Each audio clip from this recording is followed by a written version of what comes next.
Assalamualaikum warahmatullahi wabarakatuh. Perkenalkan, nama saya Neta Zulzati. Saya Karisma Agustina. Kami dari Mapel PPKN ingin menjelaskan tentang analisis studi kasus Edi Prabowo. Yang pertama, bagaimana awal mula terjadinya kasus tersebut?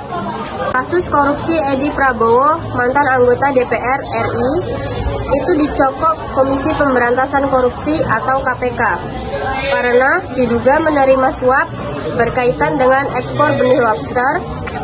Ironi di tengah masyarakat yang sedang berjuang menghadapi pandemi corona virus disease COVID-19.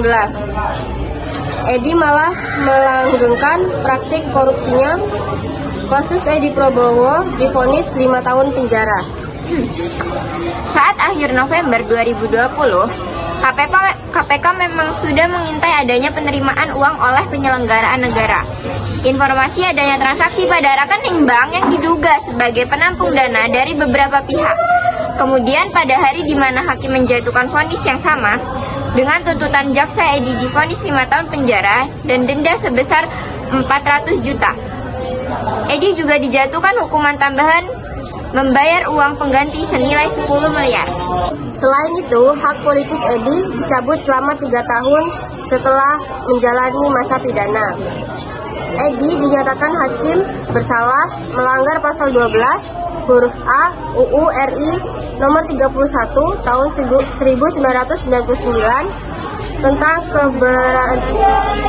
pemberantasan tindak pidana korupsi pasal 55 ayat 1 ke 1 KUHP JO pasal 65 ayat 1 KUHP menyangkut Pancasila kelima yang berbunyi keadilan sosial bagi seluruh rakyat Indonesia. Yang kedua, siapa saja yang terlibat dalam kasus tersebut?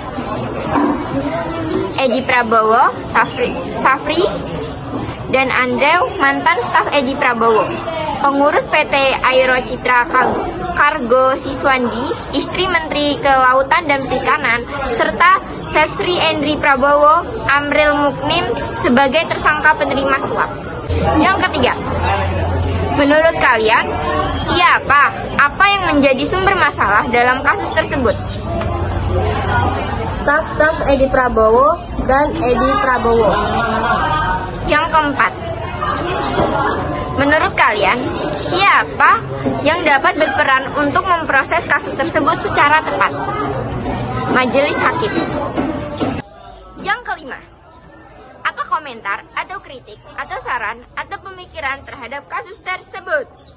Jadi, jika kita sudah diberikan kepercayaan untuk memegang uang atau jabatan, kita tidak boleh menyanyiakan kepercayaan tersebut. Terima kasih. Wassalamualaikum warahmatullahi wabarakatuh.